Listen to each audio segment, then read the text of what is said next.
আব্দুল্লাহ বিন রওয়াহার স্ত্রী ডাক দিয়ে বলে, স্বামী গো, ঘরের ভিতরে আপনি কেন প্রবেশ করবেন না?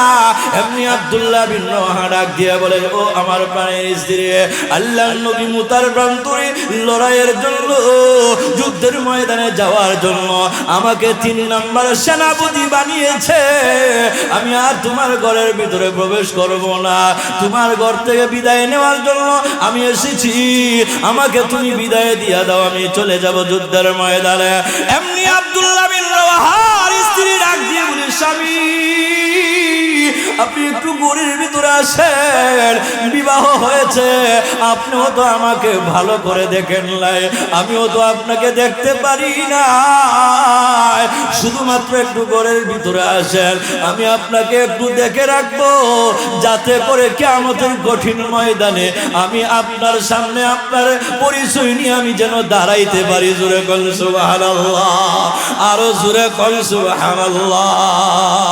স্বামী স্ত্রী ইসলামের জন্য কি পরিমাণ ভালোবাসা ছিল, জোরে কল সুবহানাল্লাহ, আরো জোরে কল। আব্দুল্লাহ বিন রওয়াহা ডাক দিয়ে বলতেছেন, নারী স্ত্রী না, আমি ঘরের ভিতরে প্রবেশ করব না, কারণ আমি যদি ঘরের ভিতরে ঢুকি তোমার প্রতি আমার ভালোবাসা জন্ম নিতে পারে, প্রেম নিবেদন হতে পারে। কিয়ামতের কঠিন ময়দানে যদি তোমার প্রতি আমার ভালোবাসা জন্ম হয়, কিয়ামতের কঠিন ময়দানে আল্লাহর আদালতের সামনে আমি কিভাবে দাঁড়াবো? সুতরাং আমি ঘরের ভিতরে প্রবেশ করব না। এমনি আব্দুল্লাহ বিন রওয়াহার স্ত্রী ডাক দিয়ে বলে, স্বামী গো, আল্লাহর কসম, ঘরের ভিতরে ঢুকলে আমি প্রেম নিবেদন করব না, শুধুমাত্র আপনাকে দেখে রাখতে চাই। আরো জোরে কাম, শুধুমাত্র আপনাকে দেখে রাখতে চাই। আব্দুল্লাহ বিন রওয়াহা রাদিয়াল্লাহু তাআলা আনহু ডাক দিয়ে বলে, স্ত্রী গো, তুমি যদি এই ইরাদা যদি তোমার থাকে, তুমি যদি ধৈর্য ধারণ করে থাকতে পারো, কিয়ামতের কঠিন ময়দানে মহান আল্লাহ রাব্বুল আলামিন আমার সাথে তোমার পরিচয় আল্লাহ করায়া দিবে। জোরে কান সুবহানাল্লাহ, আরো জোরে কান। চলে গেলেন যুদ্ধের ময়দানে, সাহাবীরা চলে গেলেন, আল্লাহ নবী সাহাবীদেরকে বিদায় দিয়ে নবীজি চলে গেলেন মদিনায়। এইভাবে সাহাবীরা মতার প্রান্তরে লড়াই শুরু হয়ে গেছে। আমার প্রাণের ভাইয়েরা, যুদ্ধ শুরু হয়ে যায়। যুদ্ধ যখন শুরু হয়ে গেল, এক পর্যায়ে হযরতে যায়েদ ইবনে হারেসা রাদিয়াল্লাহু তাআলা আনহু কাফেরদেরকে লড়াই করতে করতে, কাফেরদেরকে কসু কাটা করতে করতে এক পর্যায়ে যায়েদ ইবনে হারেসা শাহাদাত বরণ করলেন, শহীদ হয়ে গেলেন। যায়েদ ইবনে হারেসা রাদিয়াল্লাহু তাআলা আনহু যখন শাহাদাত বরণ করেছে, যখন শহীদ হয়ে গেল, শহীদ হয়ে যাওয়ার পরে ইসলামের যে একটা ঝান্ডা আছে, ইসলামের যে একটা পতাকা আছে, ওই পতাকাটা আল্লাহর নবীর সাহাবী হযরতে জাফরে তৈয়ার হাতে গ্রহণ করেছে। জোরে কোন আল্লাহু আকবার। জাফরে তৈয়ার এবার ইসলামের জাল্লা নিয়ে জাফরে তৈয়ার যুদ্ধ শুরু করে দেন।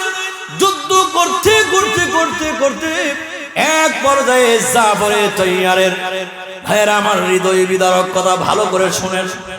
ইসলামের জন্য আমার তেলাওয়াতকৃত আয়াতে আল্লাহ বলেন, যারা বলেছেন রব আল্লাহ, এই কথার উপরে অটল অবিচল থেকেছেন, এরা হলো সাহাবায়ে কেরাম। জোরে কন্যা সুবহানাল্লাহ, আরো জোরে কন্যা সুবহানাল্লাহ।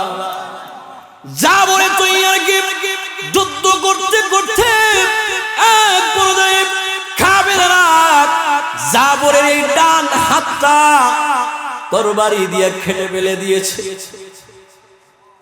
ডান হাতটা যেই মাত্র তরবারি আঘাত করে ডান হাতটা কেটে দেয়, একটু জুল্লা রয়েছে, জাফরে তৈয়ার টান দিয়ে ছিঁড়ে ফেলে দিয়েছে। জুড়ে আর জাফরে তৈয়ার ডান হাতটা কেটে দেওয়া হয়েছে। এবার জাফরে তৈয়ার ইসলামের ঝান্ডাটা মাটি পড়তে দেয় নাই,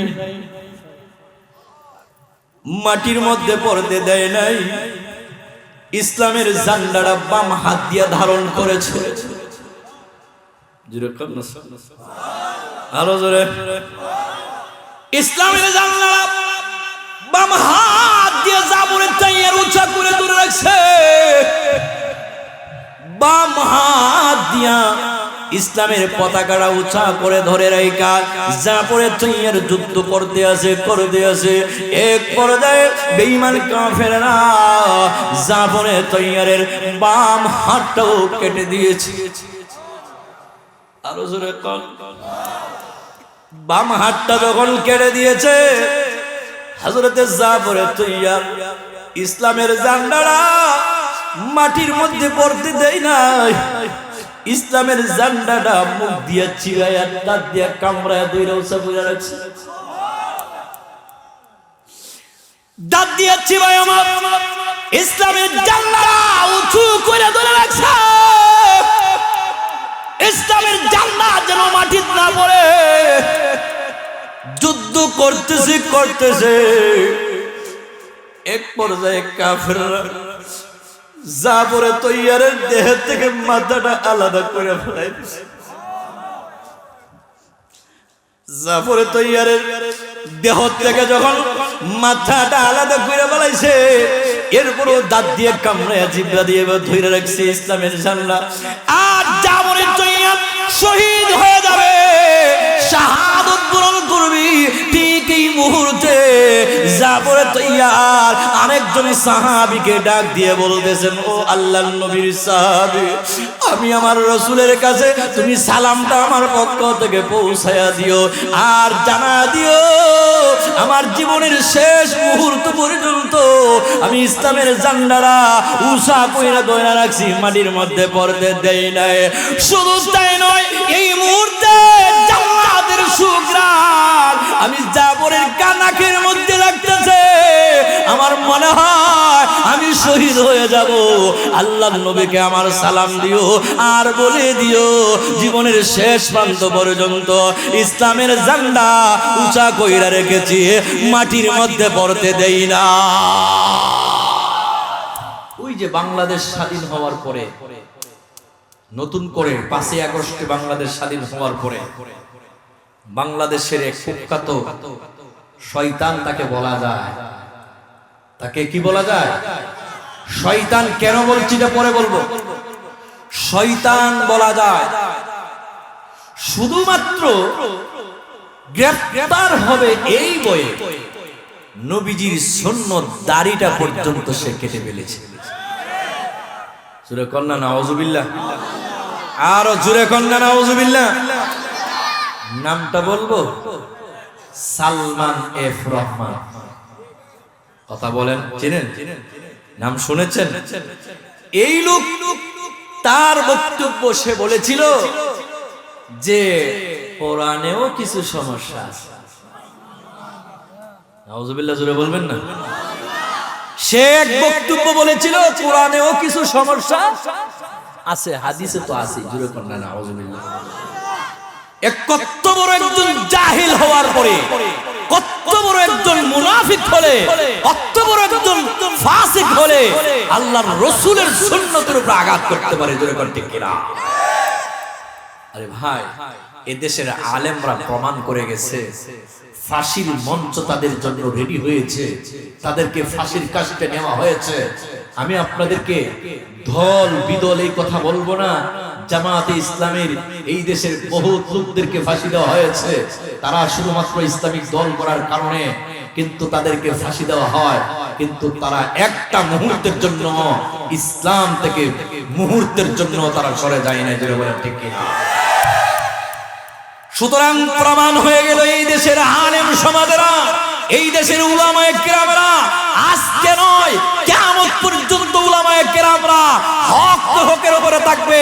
প্রয়োজন হলে শাহাদাত বরণ করবে, প্রয়োজন হলে জীবন বিসর্জন করবে, এরপরেও কোনো নাস্তিক আর মুরতাদের কাছে মাথা নত করবে না। এটা প্রমাণ হয়ে গেছে। জোরে বলেন ঠিক কিনা? আরো জোরে বলেন ঠিক কিনা? তো আমি আপনাদেরকে বলতে চাই, সুনামগঞ্জের মাটির মানুষ ইসলাম প্রিয় মানুষ। জোরে বলেন ঠিক কিনা? আপনাদেরকে আমি জিজ্ঞাসা করতে চাই, আগামীর সংসদ ইসলামের সংসদ হোক, এটা আপনারা চান কিনা? কারা কারা চান?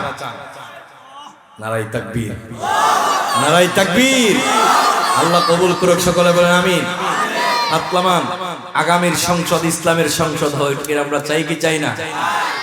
আগামীর সংসদ ইসলামের সংসদ হোক, আগামীর সংসদ ইসলামের সংসদ হবে, আগামীর বাংলাদেশ ইসলামের বাংলাদেশ হবে, আগামী বাংলাদেশ কোরআনের বাংলাদেশ হবে, আগামী বাংলাদেশ উলামায়ে কেরামের বাংলাদেশ হবে। জুড়ে বলেন ঠিক কি না?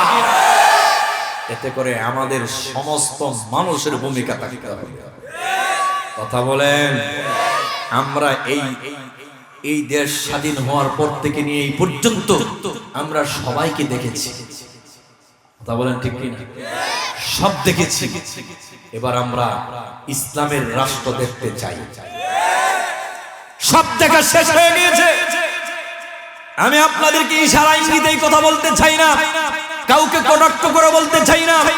আমরা এই 16 বছরে যারা এই দেশটাকে এমন ভাবে রাজতন্ত্র কায়েম করে 16টা বছরের প্রত্যেকটা সেক্টরে যারা একমাত্র তাদের দলকে সমস্ত সেক্টরের মধ্যে তাদের নিজস্ব লোক প্রয়োগ করেছে, কিন্তু 16 বছর পরে একটা কাপড় নিয়ে ফালাইতে বাধ্য হয়েছে। যেরকম ঠিক কিনা?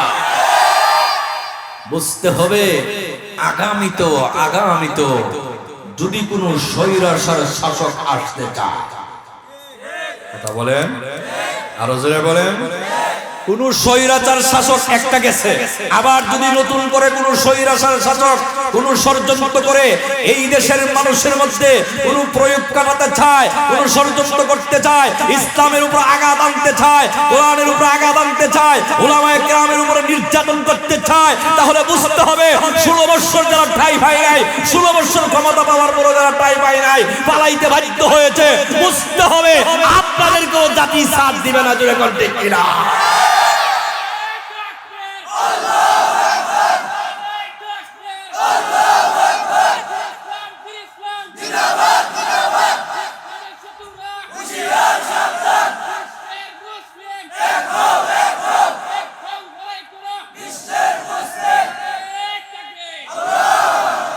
আমরা ষড়যন্ত্রের গান পাচ্ছি।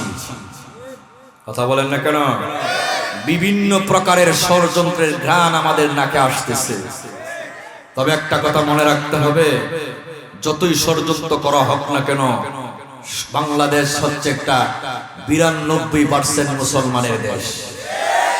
আরো জোরে বলেন ঠিক কিনা? 92% মুসলমানের দেশে যেই আজ পর্যন্ত যারা ষড়যন্ত্র করে ঠাঁই পায় নাই, রেহাই পায় নাই, নতুন করে যদি কেউ ষড়যন্ত্র করতে চায়, তারাও এই দেশের মধ্যে ষড়যন্ত্র করে ঠাঁই পাবে না। জোরে বলেন ঠিক কিনা? এর জবাব বাংলাদেশের মানুষ দিবে ইনশাআল্লাহ। থাকবেন তো আলেমদের সাথে? আলেমদের সাথে থাকবেন তো? উলামায়ে কেরামরা একটা প্ল্যাটফর্মে আসুক। আমরা চাই উলামায়ে কেরামরা এক প্ল্যাটফর্মে এসে আলেমরা নেতৃত্ব দেন, আগামীর সংসদে উলামায়ে কেরামরা থাকুক, আমরা চাই। একটা কথা মনে রাখবেন, আল্লাহর কসম খেয়ে বলতে পারি, যদি আলেমরা নেতৃত্ব দেয়, যদি উলামায়ে কেরামরা এই দেশ শাসন করে, তাহলে কমপক্ষে ইসলামের উপরে আঘাত আসবে না। কমপক্ষে আপনার আমার ট্যাক্সের টাকা থেকে এই দেশের মানুষের উপরে নির্যাতন করা হবে না। আপনার আমার ট্যাক্সের টাকা নিয়ে এই দেশের মানুষকে, অসহায় দরিদ্র মানুষের খাবার কেউ খেয়ে নিতে পারবে না। এমনকি গম চুর, ডাল চুর, ডাকাত, বাটপার, লুটপাট এই দেশে থাকতে পারবে না। জোরে করতে কিনা? আল্লাহ আমাদের সকলকে বোঝার তৌফিক দান করুক। সকলে বলেন আমিন। আরো জোরে বলেন আমিন। এজন্য আমার প্রাণের ভাইয়েরা, ইসলামের উপরে আমাদের অটল থাকতে হবে। কিসের উপরে? ইসলামের উপরে অটল থাকতে হবে, অবিচল থাকতে হবে। সালমান এফ রহমানের মতন শুধুমাত্র গ্রেফতারের পরোয়ানা, গ্রেফতারের ভয়ে দাড়ি কাটা যাবে না। আল্লাহ বুঝার তৌফিক দান করুক। সকলে বলেন আমার তেলাওয়াতকৃত আয়াতে আল্লাহ রাব্বুল আলামিন বলেছেন, যারা বলে নিশ্চয়ই আমার রব আল্লাহ এই কথার উপরে অটল থাকে, অবিচল থাকে, আল্লাহ তাদের জন্য আল্লাহর পক্ষ থেকে ফেরেশতা পাঠায়। যেরকম সুবহানাল্লাহ। আল্লাহ তাখাফু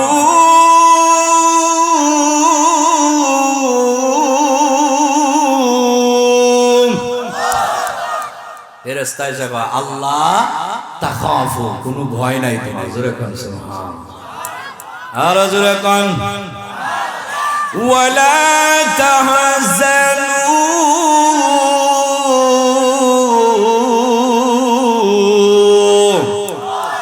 এবং কোনো চিন্তা নাই। কার কথা এটা?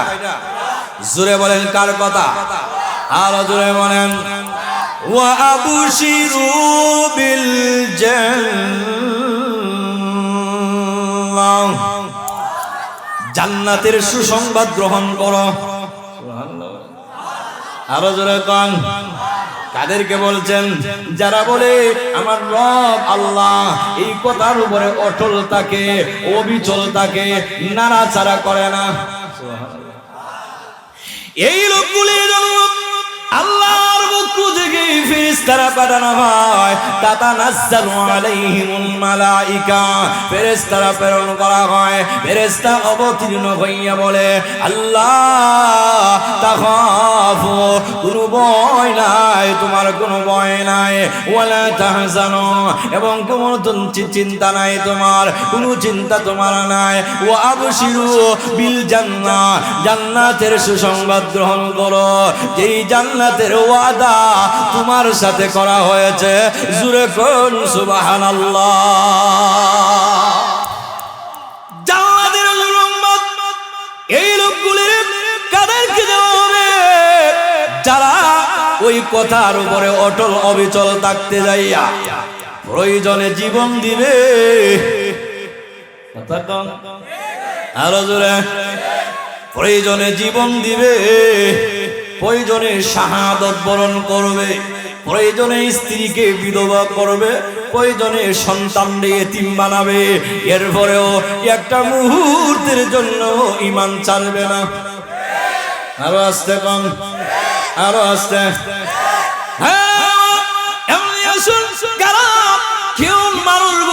কারা এইভাবে ঈমানের জন্য জীবন দিয়েছেন? এর মধ্যে হচ্ছে সাহাবায়ে কেরাম। আরো জোরে কোন, আরো জোরে। সাহাবায়ে কেরামরা প্রমাণ করে গেছেন ঈমানের জন্য জীবন দিব, জীবনের জন্য ঈমান দিব না। জোরে কোন। আল্লাহ রাহমাতুল্লিল আলামিন সাহাবীদেরকে নিয়ে নবীজি মজমার মধ্যে বসা। এমনি আল্লাহর নবী হঠাৎ করে নবীজি সালামের জবাব দিলেন, ওয়া আলাইকুম আসসালাম ওয়া রাহমাতুল্লাহ। সালামের জবাব যখন দিলেন, আল্লাহর নবীর সাহাবীরা বললেন, ইয়া রাসূলুল্লাহ, কাউরে দেখা যায় না, কিন্তু আপনি সালামের জবাব দিলেন কেন? সালাম তো কেউ দিতে আমরা দেখলাম না, কার সালামের জবাব দিলেন? আল্লাহু আকবার। এমনি আল্লাহর নবী ডাক দিয়ে বলেন, সাহাবীরা রে, ও সাহাবীরা, তোমরা আমি যা দেখি তোমরা তা দেখো না। সুবহানাল্লাহ। আমি যা শুনি তোমরা তা শোনো না। ঠিক কিনা? জোরে বলো। কারণ আল্লাহর নবীরে আল্লাহ দেখায়া দিয়েছেন। নজরে কম না। নামাজের মধ্যে নবীজি দাঁড়িয়েছেন, এমনি নামাজের মধ্যে আল্লাহ জান্নাতটা তুলে ধরেছে। নামাজের ভিতরে নবীকে জান্নাত তুলে দেওয়া হয়েছে। আল্লাহর নবী রাহমাতুল্লিল আলামিন নামাজের মধ্যে এমনি হাত মুবারক বাড়ায়া দিয়েছেন আঙ্গুরের সরা ধরার জন্য। আল্লাহু আকবার। আরো জোরে কোন না আল্লাহু আকবার। জান্নাতের আঙ্গুরের সরা আল্লাহর নবী হাত মুবারক বাড়ায়া দিয়েছে ধরার জন্য। এমনি জানায়া দেওয়া হয়েছে, নবী গো, এটা তো পরকালের জন্য। আল্লাহু আকবার। আরো জোরে কোন না আল্লাহু আকবার। ঠিক আমি বলে আল্লাহর নবী বলেন, সাহাবীরা রে, আমি যা দেখি দেখি তোমরা তা দেখো না, আমি যা শুনি তোমরা তা শোনো না।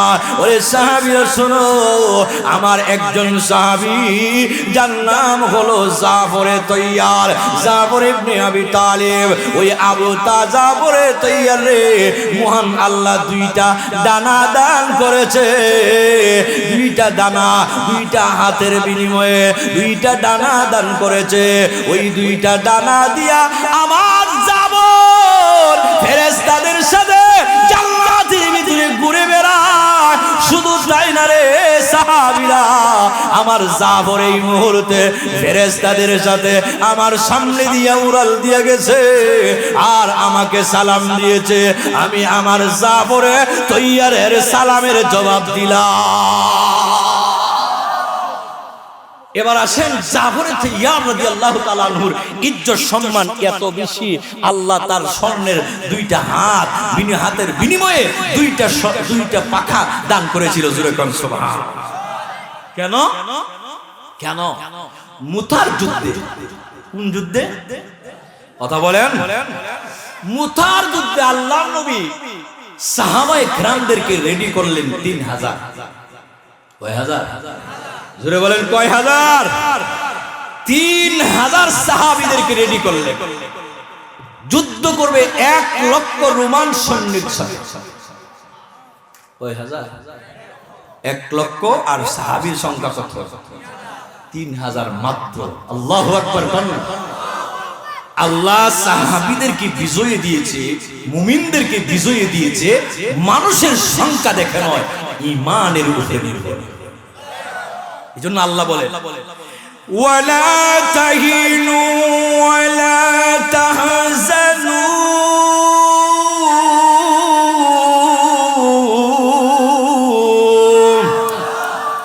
ওয়া আনতুমুল আ'লাউনা ইন কুনতুম মুমিনিন।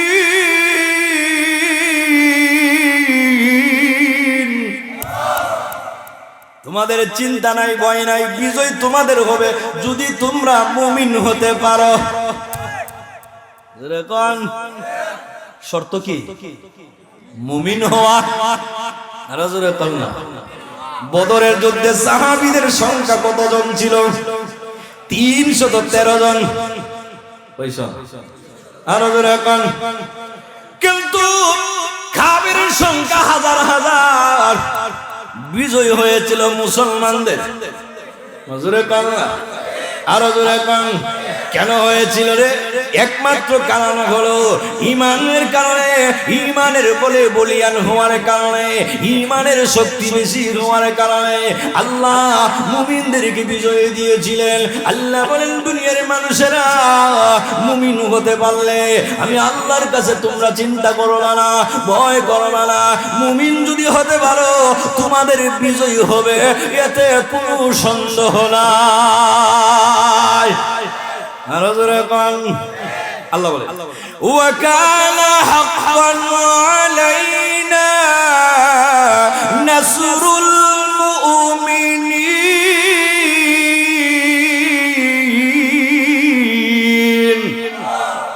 মুমিনদেরকে সাহায্য করবে কে?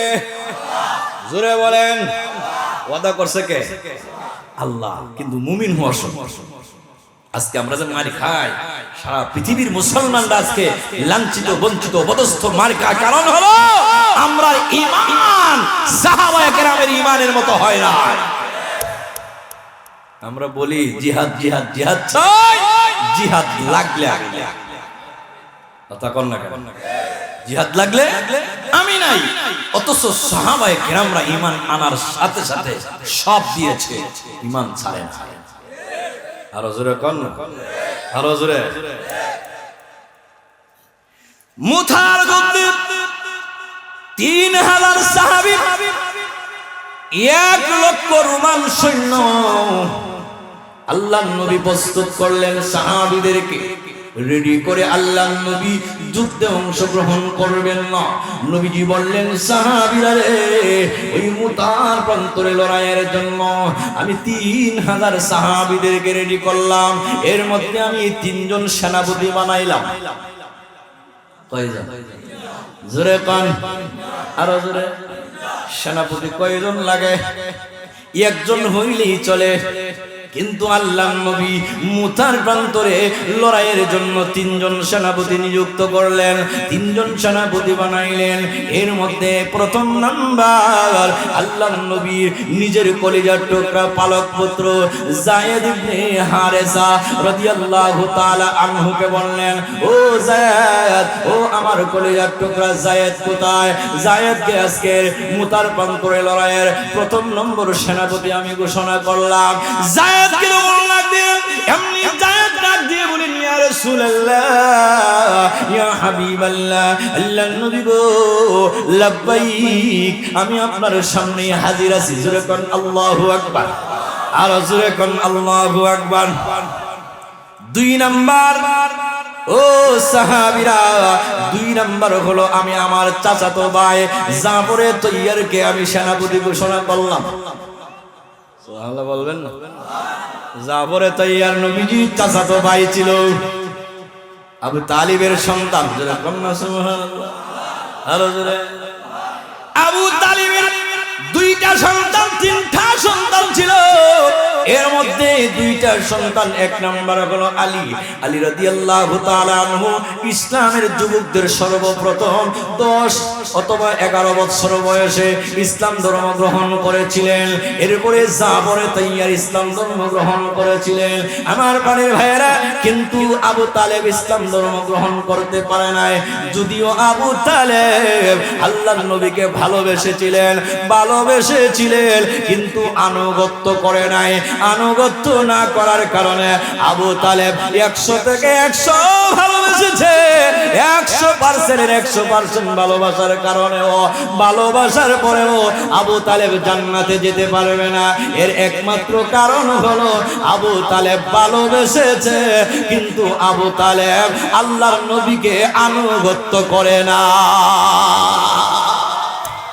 আনুগত্য না করার কারণে আবু তালেব ভালোবাসছে, কিন্তু জান্নাতে যেতে পারে। আবু লাহাব নবীকে ভালোবাসছে, ভালোবাসা হাতের আঙ্গুল দিয়ে ইশারা করে উম্মে সুয়াইবাকে রাজাত করে দিয়েছিল, কিন্তু ভালোবাসছে, আনুগত্য করে নাই, যার কারণে আবু লাহাব জাহান্নামী। জোরে করতে কিনা?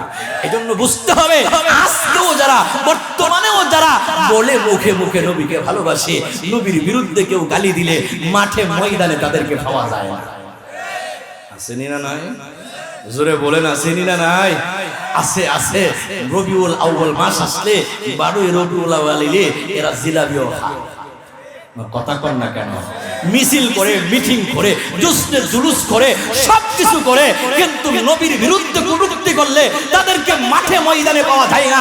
নাস্তিকরা নবীকে গালি দিলে তাদেরকে মাঠে ময়দানে পাওয়া যায় না। বুঝতে হবে এরা অন্তরে নবীর ভালোবাসা না। আসেনি না নাই? এরা এই দেশে আসেনি না নাই?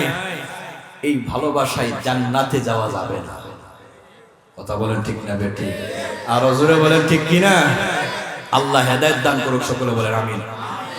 আপনারা দেখেছেন, উলামায়ে কেরামরা অনেকেই শুনেছেন, গত কয়েকদিন আগে এই দেশের এরকম একজন যোগ্য ব্যক্তি, ওদের লাইনের মুফতি মুতালেব হোসেন সাইফ সালেহী তওবা করে ওই বিদাতি আকীদা তওবা করে ছেড়ে দিয়া আমাদের আকীদা গ্রহণ করেছে। আলহামদুলিল্লাহ। শুনেন নাই? চট্টগ্রাম যায় আল্লামা অলিপুরি হুজুর দামাত বারাকাতুহু আলিয়ার কাছে যায় মাপ চাইছে। সে বহুতবার অলিপুরি হুজুরও বহসের জন্য ডাকছে। আমি ওনার সাথে কয়েকদিন আগে কথা বলেছি 2-1 বার। তারপরে উনি বলেছেন যে 20 বছর পর্যন্ত আমি ভুলেছিলাম, এখন বুঝতে পেরেছি যে আসলে আমি ভুলেছিলাম, আল্লাহ আমাকে মাফ করুক, আমি সব ছেড়ে দিয়া আমি সঠিক আকীদা গ্রহণ করেছি। তাহলে কি বুঝেন, আমরা সঠিক আকীদার উপর আছি কিনা? যেটা বলেন আছি কি নাই? আল্লাহ আমাদেরকে সঠিক হক আকীদার উপরে তাকার তৌফিক দান করুক, সকলে বলেন আমিন। আর জোরে বলেন আমিন। এরপরে দেখবেন কিছু মাথা ভাত্তারা আছে, যেমন ওই যে একটা নকশবন্দি, নাউজুবিল্লাহ বলেন, এটা সবচেয়ে বড় একটা বিয়াদব।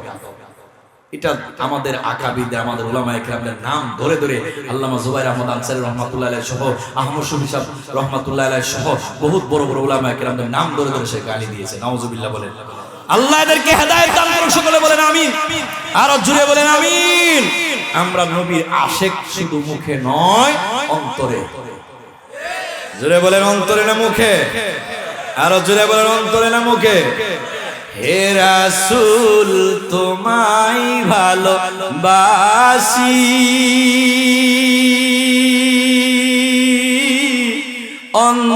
অন্তরে শুধুই মুখে না। ঠিক কিনা? আরো জোরে এখন ঠিক কিনা? হে রাসূল তোমায় ভালোবাসি, অন্তরে শুধুই মুখে না। জান্নাতের আশায় নয় হে রাসূল, জাহান্নাম কেউ ডরি না। জোরে কোন ঠিক কিনা? আরো জোরে কোন ঠিক কিনা? নবীকে আমরা ভালোবাসবো অন্তর থেকে, জোরে বলেন ঠিক কিনা? সাহাবায়ে কেরামরা অন্তর থেকে ভালোবাসছে, জোরে কোন সুবহানাল্লাহ। এই জন্য আসুন জাবরে তৈয়ার 2 নম্বর সেনাপতি আল্লাহ নবী ডাক দিয়েছেন, রে জাফর কোথায়? জাফরে তৈয়ার কোথায় আছো? 2 নম্বর সেনাপতি নিযুক্ত করা হলো, ঘোষণা করা হলো জাফরকে 2 নম্বর সেনাপতি। আল্লাহু আকবার। ইবনে জাফরে তৈয়ার ডাক দিয়ে বলেন, লাব্বাইক ওয়া সাদাইক ইয়া রাসূলুল্লাহ, আমি উপস্থিত আছি, আমি রেডি আছি।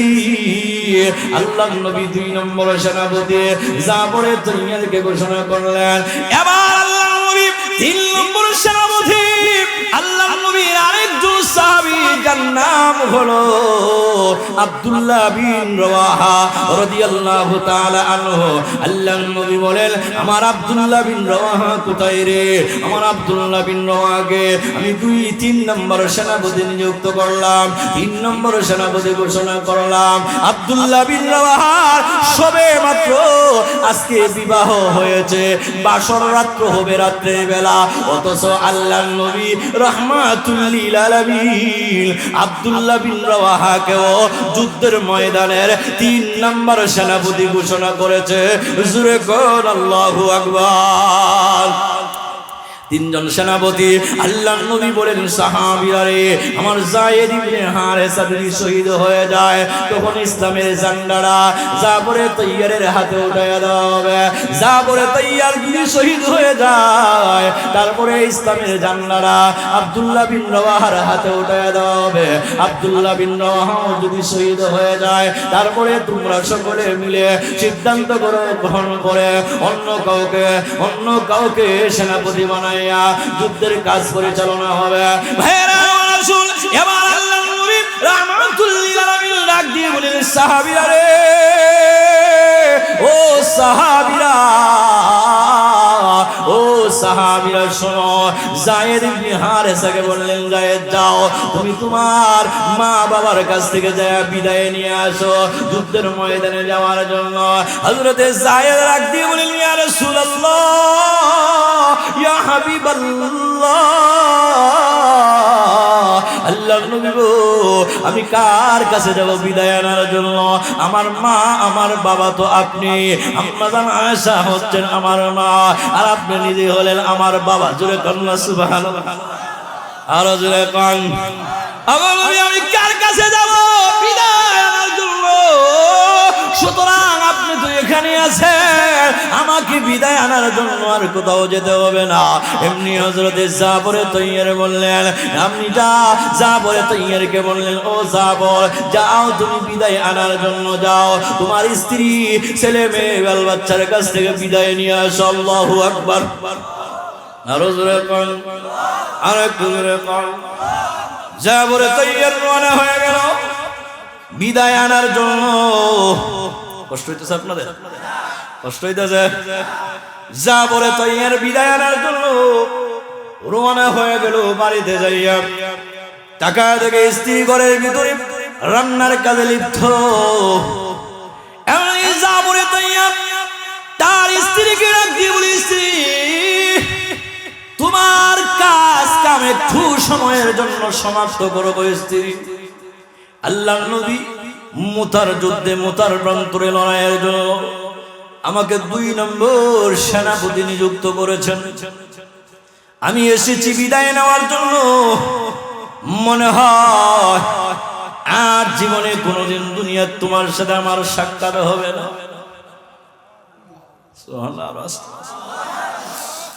স্ত্রী, আমি বিদায় নেওয়ার জন্য এসেছি, আমাকে বিদায় দাও। বিদায় নেওয়ার জন্য এসেছি, আমাকে বিদায় দাও গো। দেখা হবে গো জান্নাতের সিঁড়িতে তোমার সাথে। আরো জোরে কোন, জান্নাতের সিঁড়িতে, জান্নাতের ভিতরে তোমার সাথে আমার সাক্ষাৎ হবে। দুনিয়ার জগতে আর দেখা হবে না। এমনি যা পরে তৈয়ার স্ত্রী ডাক দিয়ে বলেন, স্বামী আপনি একটু বসেন, আমি একটু দোয়া করে দিব আপনার জন্য। এমনি যা পরে তৈয়ার স্ত্রী হাত উঠাইয়া দোয়া করে, হাত উঠাইয়া যা বলে তৈয়ার স্ত্রী হাত উঠাইয়া আল্লাহর দরবারে যায়। আল্লাহর দরবারে দোয়া করে বলেন, আমিন। আল্লাহ আমার স্বামীকে আল্লাহ জিহাদের ময়দানে আল্লাহ নবী সেনাপতি বানিয়েছেন, সেনাপতি ঘোষণা করেছেন। আমি যুদ্ধের ময়দান থেকে তাকে ফেরত রাখতে পারবো না, নিষেধ করতে পারবো না, কিন্তু আল্লাহ আমার স্বামীকে যুদ্ধের ময়দান থেকে গাজী বানায়া আল্লাহ তুমি আমার কুলে আবার ফেরত দিয়া দিও। জোরে কোন আল্লাহু আকবার, আরো জোরে কোন আল্লাহু আকবার। জাবর রাদিয়াল্লাহু তাআলা হযরত জাবরের তৈয়ার তার হাতের মধ্যে যে তরবারিটা ছিল, ওই তরবারিটা দিয়া, তরবারিটা উল্টাইয়া, তরবারির উল্টা পিঠ দিয়া নিত ছোট করে একটু আঘাত করলেন স্ত্রীর হাতের মধ্যে। আঘাত করে ডাক দিয়ে বলতে, স্ত্রী গো তোমার দোয়া আল্লাহর দরবারে কবুল হবে না, তোমার দোয়া আল্লাহর দরবারে কবুল হবে না। কেন হবে না জানো নি গো? কারণ হলো মহান আল্লাহ রাব্বুল আলামিনের প্রিয় হাবিব রাহমাতুল লিল আলামিন আমাকে যুদ্ধের ময়দানে 2 নম্বর সেনাপতি বানাইছে। 2 নম্বর। আমার আগেও একজন আছে, পরেও একজন আছে। হুজুরে কল্লা সুবহানাল্লাহ। তার মানে হলো নির্ঘাত আমি ওই মুতার প্রান্তরে শহীদ হয়ে যাব, নির্ঘাত আমি শহীদ হব, এতে কোনো সন্দেহ নাই। আমি যে শহীদ হব এতে কোনো সন্দেহ নাই। কারণ হলো আমার আগেও একজন আছে, আমার পরেও একজন আছে, সুতরাং আমি যে শাহাদাত বরণ করব এতে কোনো সন্দেহ নাই গো স্ত্রী। এই দোয়া তুমি করবা না, এই দোয়া আল্লাহর দরবারে কবুল হবে না গো আমার প্রাণের স্ত্রী। এমনি জাবরে তৈয়ার আর দেরি করে না, আর দেরি করে না, রওনা হইয়া যায় যুদ্ধের ময়দানে যাওয়ার জন্য। নবীজির দরবারে রওনা হয়ে যায়। 2টা কলেজার টুকরা সন্তান পিছনে মাটিতে পড়ে গড়াগড়ি করে কাঁদতেছে। একটা মুহূর্তের জন্য পিছনের দিকে তাকায় না। জোরে কোন আল্লাহু আকবার, আরো জোরে কোন আল্লাহু আকবার, আরো জোরে কোন আল্লাহু আকবার। একটা মুহূর্তের জন্য পিছনের দিকে তাকায় না। যাবো তৈয়ার ডাক দিয়ে বলে, স্ত্রী আমার 2টা সন্তান তোমার কাছে দিয়া গেলাম গো। এই 2টা সন্তানকে আমি যেই রাস্তায় শহীদ হতে যাইতেছে, আমার ওই 2টা সন্তানকেও ওই রাস্তার জন্য তুমি তৈরি করবা। জোরে কোন আল্লাহু আকবার। যারপরে তৈয়ারের সন্তানগুলি চিৎকার করে কাঁদলে। একটা মুহূর্তের জন্য পিছনের দিকে তাকায় না। আমার পানের ভাইয়েরা, 3 নম্বর সেনাপতি আব্দুল্লাহ বিন রাওয়াহা বাড়িতে গেলেন বিদায় আনার জন্য। নতুন বধূ নতুন বিবাহ করেছিলেন, রাত্রের বেলা বাসর রাত্রে হবে। আব্দুল্লাহ বিন রাওয়াহা বাড়িতে যাওয়ার পরে এমনি শুনে ঘরের ভিতরে কে জানি আল্লাহর কোরআন, আল্লাহর কোরআনের তেলাওয়াত শোনা যায়। নতুন বধূ নববধূর কণ্ঠে কোরআন তেলাওয়াত। এমনি আব্দুল্লাহ বিন রাওয়াহা ঘরের বাহির থেকে ডাক দিয়ে বলে, ও আমার প্রাণের স্ত্রী, একটু সময়ের জন্য আল্লাহর কোরআনের তেলাওয়াত বন্ধ করো। জোরে কোন সুবহানাল্লাহ। একটু সময়ের জন্য আল্লাহর কোরআনের তেলাওয়াত বন্ধ করব। তোমার সাথে আমার কয়েকটা কথা আছে। বলে কে তুমি? আমি আব্দুল্লাহ বিন রাওয়াহা। এমনি ডাক দিয়ে বলে স্বামী আপনি আসছেন, ঘরের ভিতরে আসেন। আমি ঘরের দরজাটা একটু খুলে দেই, আপনি ঘরের ভিতরে প্রবেশ করেন। আব্দুল্লাহ বিন রাওয়াহা ডাক দিয়ে বলে স্বামী স্ত্রী না গো, স্ত্রী না, ঘরের দরজাটা খুললে না আমি ঘরের ভিতরে প্রবেশ করব না। জোরে কর আল্লাহু আকবার। আব্দুল্লাহ বিন রাওয়াহার স্ত্রী ডাক দিয়ে বলে স্বামী গো, ঘরের ভিতরে আপনি কেন প্রবেশ করবেন না? এমনি আব্দুল্লাহ বিন রাওয়াহা ডাক দিয়ে বলে ও আমার প্রাণের স্ত্রী, আল্লাহর নবী মুতার প্রান্তরে লড়াইয়ের জন্য, যুদ্ধের ময়দানে যাওয়ার জন্য আমাকে 3 নম্বর সেনাপতি বানিয়েছে। আমি আর তোমার ঘরের ভিতরে প্রবেশ করব না। তোমার ঘর থেকে বিদায় নেওয়ার জন্য আমি এসেছি, আমাকে তুমি বিদায় দিয়া দাও, আমি চলে যাব যুদ্ধের ময়দানে। এমনি আব্দুল্লাহ বিন রাওয়াহার স্ত্রী ডাক দিয়ে বলে স্বামী আপনি একটু ঘরের ভিতরে আসেন, বিবাহ হয়েছে, আপনিও তো আমাকে ভালো করে দেখেন নাই, আমিও তো আপনাকে দেখতে পারি না, শুধুমাত্র একটু ঘরের ভিতরে আসেন, আমি আপনাকে একটু দেখে রাখবো, যাতে করে কিয়ামতের কঠিন ময়দানে আমি আপনার সামনে আপনার পরিচয় নিয়ে আমি যেন দাঁড়াইতে পারি। জোরে কল সুবহানাল্লাহ, আরো জোরে কল সুবহানাল্লাহ। স্বামী স্ত্রী ইসলামের জন্য কি পরিমাণ ভালোবাসা ছিল, জোরে কল সুবহানাল্লাহ, আরো জোরে কল। আব্দুল্লাহ বিন রাওয়াহা ডাক দিয়ে বলতেছেন নারী স্ত্রী না, আমি ঘরের ভিতরে প্রবেশ করব না, কারণ আমি যদি ঘরের ভিতরে ঢুকি তোমার প্রতি আমার ভালোবাসা জন্ম নিতে পারে, প্রেম নিবেদন হতে পারে। কিয়ামতের কঠিন ময়দানে যদি তোমার প্রতি আমার ভালোবাসা জন্ম হয়, কিয়ামতের কঠিন ময়দানে আল্লাহর আদালতের সামনে আমি কিভাবে দাঁড়াবো? সুতরাং আমি ঘরের ভিতরে প্রবেশ করব না। এমনি আব্দুল্লাহ বিন রাওয়াহার স্ত্রী ডাক দিয়ে বলে স্বামী গো, আল্লাহর কসম ঘরের ভিতরে ঢুকলে আমি প্রেম নিবেদন করব না, শুধুমাত্র আপনাকে দেখে রাখতে চাই। আরো জোরে কাম, শুধুমাত্র আপনাকে দেখে রাখতে চাই। আব্দুল্লাহ বিন রাওয়াহা রাদিয়াল্লাহু তাআলা আনহু ডাক দিয়ে বলে স্ত্রী গো, তুমি যদি এই ইরাদা যদি তোমার থাকে, তুমি যদি ধৈর্য ধারণ করে থাকতে পারো, কিয়ামতের কঠিন ময়দানে মহান আল্লাহ রাব্বুল আলামিন আমার সাথে তোমার পরিচয় আল্লাহ করায়া দিবে। জোরে কান সুবহানাল্লাহ, আরো জোরে কান। চলে গেলেন যুদ্ধের ময়দানে, সাহাবীরা চলে গেলেন, আল্লাহ নবী সাহাবীদেরকে বিদায় দিয়ে নবীজি চলে গেলেন মদিনায়। এইভাবে সাহাবীরা মাতার প্রান্তরে লড়াই শুরু হয়ে গেছে। আমার প্রাণের ভাইয়েরা, যুদ্ধ শুরু হয়ে যায়। যুদ্ধ যখন শুরু হয়ে গেল, এক পর্যায়ে হযরতে যায়েদ ইবনে হারেসা রাদিয়াল্লাহু তাআলা আনহু কাফেরদেরকে লড়াই করতে করতে, কাফেরদেরকে কসু কাটা করতে করতে এক পর্যায়ে যায়েদ ইবনে হারেসা শাহাদাত বরণ করলেন, শহীদ হয়ে গেলেন। যায়েদ ইবনে হারেসা রাদিয়াল্লাহু তাআলা আনহু যখন শাহাদাত বরণ করেছে, যখন শহীদ হয়ে গেল, শহীদ হয়ে যাওয়ার পরে ইসলামের যে একটা ঝান্ডা আছে, ইসলামের যে একটা পতাকা আছে, ওই পতাকাটা আল্লাহর নবীর সাহাবী হযরতে জাফরে তৈয়ার হাতে গ্রহণ করেছে। জোরে কোন আল্লাহু আকবার। জাফরে তৈয়ার এবার ইসলামের জাল্লা নিয়ে জাফরে তৈয়ার যুদ্ধ শুরু করে দেন। যুদ্ধ করতে করতে করতে করতে এক পর্যায়ে জাফরে তৈয়ারের ভাইরা আমার হৃদয় বিদারক কথা ভালো করে শুনেন। ইসলামের জন্য আমার তেলাওয়াত কিন্তু আয়াতে আল্লাহ বলেন, যারা বলেছেন রব আল্লাহ, এই কথার উপরে অটল অবিচল থেকেছেন, এরা হলো সাহাবায়ে কেরাম। জোরে কন্যা সুবহানাল্লাহ, আরো জোরে কন্যা সুবহানাল্লাহ।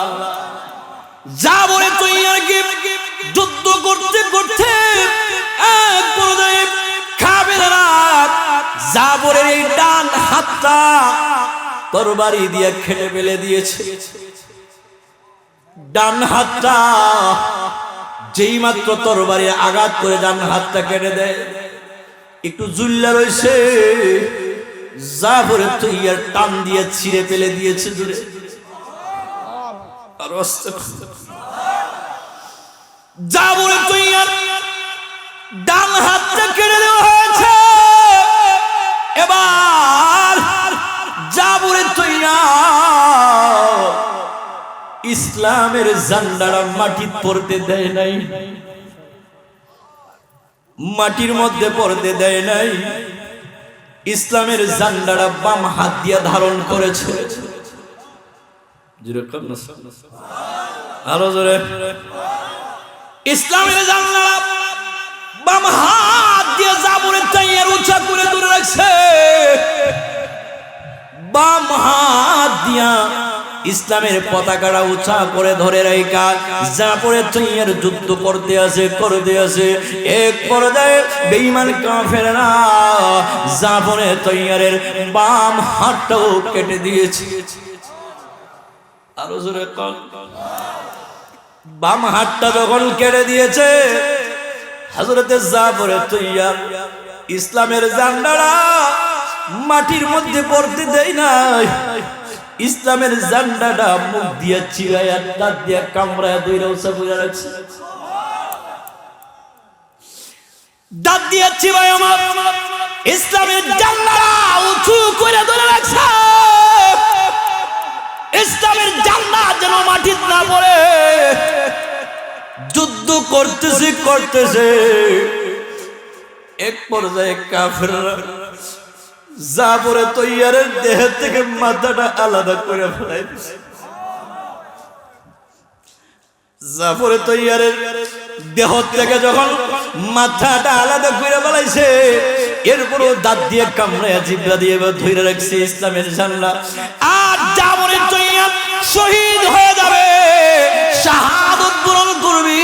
ঠিক এই মুহূর্তে জাফরে তৈয়ার আরেকজন সাহাবীকে ডাক দিয়ে বলতেছেন, ও আল্লাহর নবীর সাহাবী, আমি আমার রাসূলের কাছে তুমি সালামটা আমার পক্ষ থেকে পৌঁছায়া দিও, আর জানা দিও আমার জীবনের শেষ মুহূর্ত পর্যন্ত আমি ইসলামের ঝান্ডাটা উঁচা কইরা ধরে রাখছি, মাটির মধ্যে পড়তে দেই নাই। শুধু তাই নয়, এই মুহূর্তে জান্নাতের সুঘ্রাণ আমি জাফরের কানাকের মধ্যে লাগতেছে। আমার মনে হয় আমি শহীদ হয়ে যাব। আল্লাহর নবীকে আমার সালাম দিও, আর বলে দিও জীবনের শেষ প্রান্ত পর্যন্ত ইসলামের ঝান্ডা উঁচা কইরা রেখেছি, মাটির মধ্যে পড়তে দেই না। সাহাবায়ে কেরাম এরাই ছিল আমার তেলাওয়াতকৃত আয়াতের, তারাই ছিল অনুসারী। তারা বলেছেন রব আল্লাহ, আর এই কথার উপরে অটল অবিচল থেকে জীবন দিয়েছে, ঈমান দেয় নাই। জোরে কোন সুবহানাল্লাহ, আর জোরে কোন সুবহানাল্লাহ। আল্লাহ জাফরে তৈয়ারের যুদ্ধ কবুল করে, এই ঈমানি জজবা কবুল করে আল্লাহ তার দুইটা হাতের বিনিময়ে আল্লাহ স্বর্ণের জান্নাতে দুইটা পাকা দান করেছিল। আর জোরে কোন সুবহানাল্লাহ, আর জোরে কন্যা সুবহানাল্লাহ। এরপরে ইসলামের ঝান্ডা গ্রহণ করেছেন আব্দুল্লাহ বিন রওয়াহা রাদিয়াল্লাহু তাআলা আনহু। আব্দুল্লাহ বিন রওয়াহা ইসলামের ঝান্ডা গ্রহণ করার পরে যুদ্ধ করতে করতে এক পর্যায়ে আব্দুল্লাহ বিন রওয়াহা শহীদ হয়ে যায়, শাহাদাত বরণ করে। এরপরে তাকায়া দেখে ইসলামের ঝান্ডা পড়ে আছে। আমার প্রাণের ভাইয়েরা, তাকায়া দেখে ইসলামের ঝান্ডাটা উঁচা করে রেখেছে। এরপরে যায় সাহাবায়ে কেরামের সিদ্ধান্ত অনুযায়ী হযরতে খালিদ ইবনে ওয়ালিদ রাদিয়াল্লাহু তাআলা আনহু ইসলামের ঝান্ডা গ্রহণ করে খালিদ ইবনে ওয়ালিদের নেতৃত্বে মুতার প্রান্তরে সাহাবায়ে কেরামের বিজয়ী আল্লাহ দান করেছিল। জোরে বলুন সুবহানাল্লাহ। আমার প্রাণের ভাইরা, এখনো যারা ইসলামের উপরে অটল অবিচল থাকবে, বিজয় দিবে কে? জোরে বলেন, বিজয় দিবে কে? সুতরাং আমাদের একটাই চিন্তা চেতনা, প্রয়োজনে মাথায় কাপড়ের কাপড় বেঁধে ময়দানে ঝাঁপিয়ে পড়ে আল্লাহর দ্বীন, আল্লাহর জমিনে প্রতিষ্ঠা করার জন্য, নিজের জীবন বিসর্জন করার জন্য কারা কারা রাজি একটু হাত তুলে আল্লাহকে দেখায় দেয়।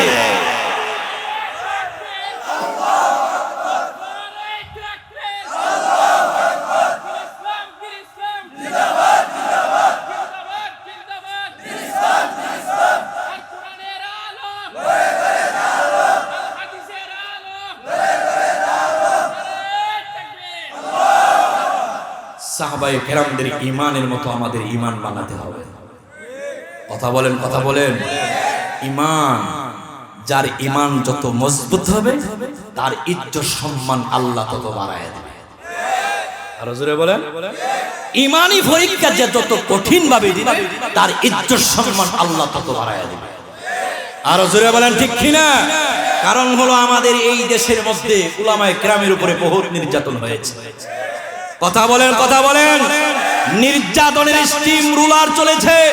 16 বছর পর্যন্ত আলেমরা হক কথা বলতে পারে নাই।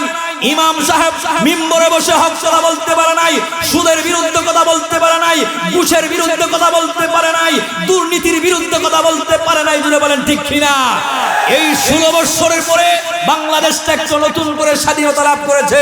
আমরা সেই স্বাধীনতা ধরে রাখার জন্য আলেমদের পক্ষে থাকতে হবে। জুড়ে বলেন ঠিক কিনা? আরো জুড়ে বলেন ঠিক কিনা? সুতরাং একটা কথা মনে রাখতে হবে, আমরা যদি এইভাবে যদি আমরা 16টা বছরের ভিতরে যেরকম হক কথা বলতে পারি নাই, এখন যেহেতু আল্লাহ আমাদেরকে হক কথা বলার তৌফিক দিয়েছে, আমরা এখন কমপক্ষে হক কথা সবারই বলতে হবে। জুড়ে বলেন ঠিক কিনা? আরো জোরে কোন বলার বলতে রাজি আছেন না? ভয় পান? ভয় পান?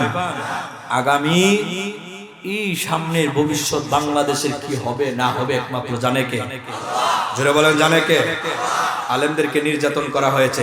আলেমদের বদদুয়ার, আলেমদের চোখের পানি আল্লাহ ব্যথা দেয় না। সময় লাগে, একটু সময় লাগে। কথা বলেন ঠিক কি না? এই দেশেও আপনাদের সুনামগঞ্জের বহুত উলামায়ে কেরামদেরকে মিথ্যা মামলা দিয়ে জেল কাটানো হয়েছে। জোরে বলেন ঠিক কি না? শাইখুল হাদিস ইবনে শাইখুল হাদিস আল্লামা মামুনুল হক দামাত বারাকাতুহুল আলিয়াকে কত বড় একটা মিথ্যা তুহমত দিয়ে, নারী কেলেঙ্কারির তুহমত দিয়ে শাইখুল হাদিসকে 3 বছর জেল কাটানো হয়েছে। আল্লামা বাবনগরী রহমাতুল্লাহ আলাইহি, আমরা জানি উনি মারা গেছে। না, মারা যায় না, ওনাকে শহীদ করা হয়েছে। আপনারা গোপন তথ্য অনেকে জানেন না। কথা বলেন ঠিক কিনা? বাবনগরীকে শহীদ করা হয়েছে, আল্লামা আহমদ শফি রহমাতুল্লাহ আলাইহিকে শহীদ করা হয়েছে। 13টা বছর কারারুদ্ধ করে রেখে আল্লামা দেলোয়ার হোসেন সাইদি রহমাতুল্লাহি আলাইহিকে হাসপাতালে নিয়ে ওনাকেও শহীদ করা হয়েছে। এর বিচার বাংলাদেশে হবে। কথা বলেন হবে কি হবে না? আরো জোরে বলেন হবে কি হবে না? বিচার আপনারা চান কি চান না? জোরে বলেন চান কি চান না? এই জন্য আমরা চাই সুষ্ঠু তদন্ত অনুযায়ী এই দেশের মানুষগুলিকে যেইভাবে নির্যাতন করা হয়েছে, যারা করেছেন তাদের বিচার যেন সঠিকভাবে হয়। এটা আমরা চাই কি চাই না? আল্লাহ কবুল করুক। সকলে বলেন আমিন। আরো জোরে বলেন আমিন। ঈমান আমাদের সাহাবায়ে কেরামের মতো ঈমান বানানো দরকার আছে না নাই? জোরে বলেন আছে না নাই? আল্লাহ আমাদের সকলের ঈমানকে সাহাবায়ে কেরামের ঈমানের মতো মজবুত ঈমান বানায় দেখ। সকলে বলেন আমিন। আর জোরে বলেন আমিন। আমি আমার তেলাওয়াতকৃত আয়াতের উপরে 2 মিনিট কথা বলবো। আল্লাহ বলেছেন ইন্নাল্লাযীনা ক্বালু, নিশ্চয়ই যারা বলে আমার রব, ক্বালু রাব্বুনাল্লাহ, আমার রব। মা কথা কোন, কথা কোন। আর জোরে বলেন, আর জোরে। রব আল্লাহ, এই কথার উপরে সুম্মাস্তাকাম, অতঃপর অটল থাকে। কি থাকে? ইস্তেকামত থাকে। কি থাকে? অটল থাকে। প্রয়োজনে শহীদ হব, লড়াচড়া করব না। প্রয়োজনে জেলে যাব, তারপরও হক কথা বলা বন্ধ করব না।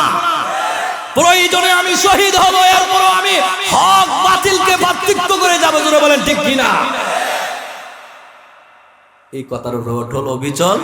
আল্লাহ কয়েদের জন্য তাতানাজ্জালু আলাইহিমুল মালাইকা, আল্লাহর পক্ষ থেকে কি আসে? জোরে বলেন সুবহানাল্লাহ। ফেরেশতারা আসে, আয়েশা বলতেছে আল্লাহ তাকাবো, তোমাদের কোনো ভয় নাই, ওয়ালা তাহজানু, তোমাদের কোনো চিন্তা নাই, ওয়া আবশিরু বিল জান্নাহ, জান্নাতের সুসংবাদ গ্রহণ করো, যেই জান্নাতের ওয়াদা তোমাদের সাথে আল্লাহ করেছে। জোরে বলেন সুবহানাল্লাহ। আমার আলোচনা আপনারা বুঝতে পারছেন তো? এটা কি আমার খালি হুজুররার জন্য? আয়াতটাকে হুজুররার জন্য, আপনাদের জন্য না, যুবকদের জন্য না, বুড়া বাবাদের জন্য না, সবার জন্য। জোরে বলেন ঠিক না? এই জন্য আমরা এই কথাটা মনে রাখতে হবে, কোন একদিন এদেশের আকাশে কালিমার পতাকা উড়বে। চাই কি চাই না? কোন একদিন এদেশের আকাশে কালিমার পতাকা দুলবে। ঠিক না? আর জোরে এখন ঠিক কিনা? সেদিন সবাই খুদাই বিধান পেয়ে দুঃখ বেদনা বলবে।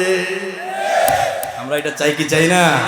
আগামীতে কোরআনের শাসন হবে, ইসলামের পতাকা উত্তীর্ণ হবে, এটা চাই। মানুষ শান্তিতে থাকবে ইনশাআল্লাহ। আল্লাহ কবুল করো, সকলে বলেন আমিন।